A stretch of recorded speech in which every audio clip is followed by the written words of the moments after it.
বেগম খালেদা জিয়ার মৃত্যু, অসুস্থতা ও রাজনৈতিক জীবনের নানা পর্যবেক্ষণ জানাতে মোহনা টেলিভিশনের নিউজ রুম এডিটর থেকে যুক্ত হচ্ছেন সহকর্মী শামীমুজ্জামান চৌধুরী এবং তার সাথে আলোচনায় থাকবেন অ্যাসাইনমেন্ট এডিটর হুমায়ুন কবির। আমরা চলে যাচ্ছি শামীমের কাছে। শামীম,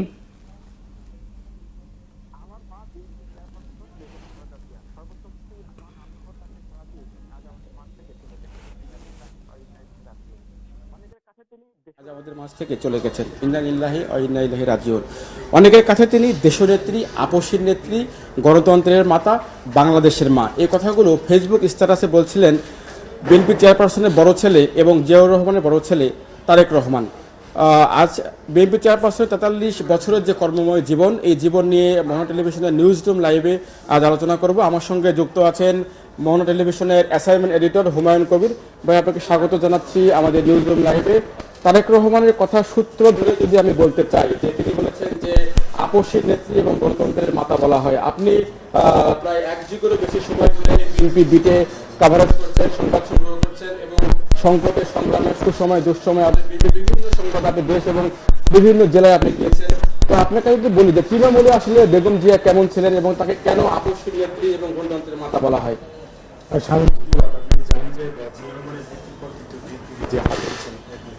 বেগম খালেদা জিয়া 1983 সালের অর্থাৎ 3 জানুয়ারি তিনি বিএনপির হাল ধরেন। এখানে আমরা দেখেছি যে এরশাদের যে স্বৈরশাসনের সময় কিন্তু বেগম জিয়া কিন্তু 1983, 84 এবং 87 সালে তিনবার উনি কারাগারে করছেন। এরশাদের যে অর্থাৎ সামরিক যে শাসন ছিল, সামরিক শাসনের অর্থাৎ যে তার যে দুঃশাসনকে অর্থাৎ বৃদ্ধাঙ্গুলি থেকে তার যে গণতন্ত্র পুনরুদ্ধারের যে সংগ্রাম, সেই সংগ্রাম তিনি চালিয়ে গেছেন। আমরা দেখেছি পরবর্তীতে 90 গণঅভ্যুত্থান হিসাবে প্রথম পর 91-তে বিএনপি সরকার গঠন করি। তো আমরা বেগম খালেদা জিয়ার যে সমগ্র যে রাজনৈতিক জীবন, সেই রাজনীতি ছিল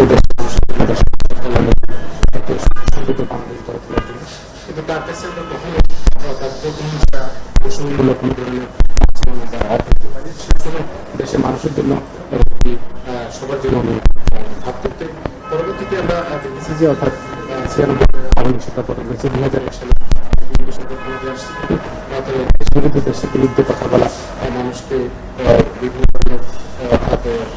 ধরনের প্রতিহিংসামূলক কোনো কথা আমরা খালেদা জিয়ার কাছ থেকে আমরা দেখি। পরবর্তীতে আমরা দেখেছি যে আসলে অর্থাৎ 2018 সালে 8 ফেব্রুয়ারি চেয়ারপারসন বেগম খালেদা জিয়াকে Zia charitable trust, Zia orphanage ট্রাস্টের যে মামলা, সেই মামলায় কিন্তু তাদের গ্রেপ্তার দেখছি আমরা।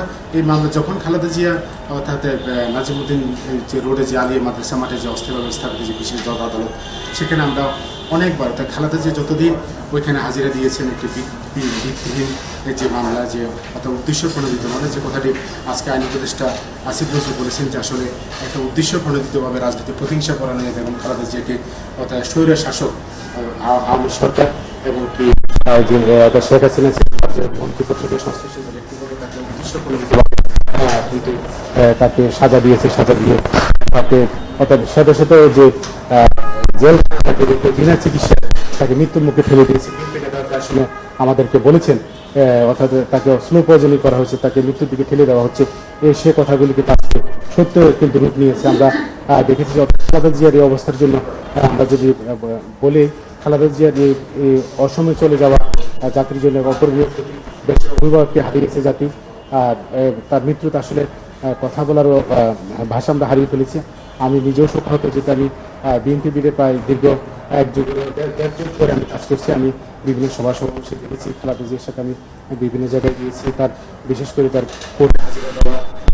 বিভিন্ন অনুষ্ঠানে একটু যদি বলি যে খালেদা জিয়া একদম সাদামাটা জীবনযাপন করতেন, একদম গ্রামের একজন গৃহবধূ এবং এই গৃহবধূ থেকে তার জাতীয় রাজনীতি এবং আন্তর্জাতিক অঙ্গনেও তিনি অনেক বড় প্রভাব ফেলেছেন।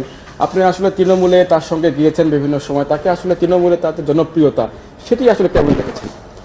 খালেদা জিয়া একদিকে ধরে নিতে পারেন অর্থাৎ দেশনেত্রী বেগম খালেদা জিয়া যেমন একজন মা, উনি সুদক্ষ, তার নেতৃত্ব, তার যে রাজনীতির যে প্রজ্ঞা, সে আসলে সার্বজনীন নেত্রী ছিলেন। কিছুদিন আগে যখন অসুস্থ হয়েছে, সব দলের লোকজনে কিন্তু খালেদা জিয়াকে বলেছেন উনি দেশের মুরব্বী। উনি আসলে বিএনপি চেয়ারপারসন হলেও ওনার কাছ থেকে কোনোদিন প্রতিহিংসামূলক কাউকে অর্থাৎ আঘাত করে কথা বলা, এটা কিন্তু হয় না। সেই জন্য আসলে তিনি সবার কাছে সার্বজনীনভাবে একজন দেশনেত্রী হিসেবে উপাধি পেয়েছেন। আসলে বিএনপির আসলে অনেক শঙ্কা, উদ্বেগ, উৎকণ্ঠা, ত্যাগ, তিতিক্ষা পার করে কিন্তু এখন একটা সুসময় পার করছেন এবং এই সুসময়ে তার চলে যাওয়া রাজনৈতিক অঙ্গনে বড় একটি ক্ষতি হলো কিনা এবং জাতি আসলে অপরিণত ক্ষতি হলো কিনা, সব মিলে আসলে বেগম জিয়ার সম্পর্কে একটু জানতে চাই। আসলে বেগম জিয়া উনি, আমি কিছুক্ষণ আগে আপনাকে বলছি যে বেগম জিয়া ছিলেন যে দেশের অভিভাবক, দেশের মুরব্বী। বেগম জিয়া চলে যাওয়া দেশের অপরিণত ক্ষতি হয়েছে। আমরা দেশনেত্রী অসময়ে চলে যাব, আসলে উনি অর্থাৎ জিয়াউর রহমানের মৃত্যুর পর থেকে কিন্তু দেশের মানুষের কল্যাণে, দেশের মানুষের কথা ভেবে, জনগণের কথা ভেবে উনি কিন্তু গৃহবধূকে কিন্তু উনি রাজনৈতিক অঙ্গনে ছোট করে একটু বলবেন যে আগামীকাল বেগম জিয়ার আসলে আগামীকাল বেগম জিয়া যে জানাজা, এই উপলক্ষে রাষ্ট্রীয় এবং বিএনপি পক্ষ থেকে বেশ কিছু কর্মসূচি ঘোষণা করা হয়েছে। এই কর্মসূচি সম্পর্কে আপনি জানেন কিনা?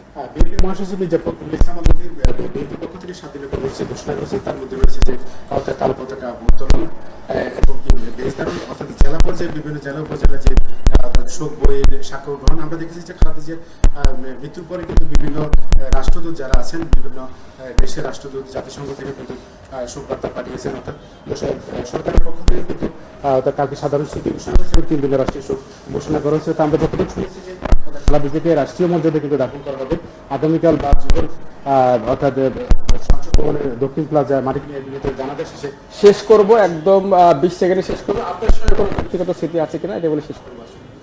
ব্যক্তিগত স্মৃতি আসলে খালেদা জিয়ার কাছে আমরা যখন আমাদের ঈদের শুভেচ্ছা বিনিময় হতো, ঈদের শুভেচ্ছা বিনিময় করতে খালেদা জিয়া এক সময় চিন্মুক্ত সম্মেলন কেন্দ্রে ঈদের শুভেচ্ছা বিনিময়কালে আমি ওনার একদম কাছে যাওয়ার সেই সৌভাগ্য হয়েছে। আমি ওনাকে পাঁচ সালাম করার পরে আমার নাম জিজ্ঞেস করলো, আমি কোথা থেকে কোন বিষয়ে কাজ করি সেটা জিজ্ঞেস করলো। বলার পরে আমার মাধ্যমে আসলে হাত বুলিয়ে নিয়েছেন।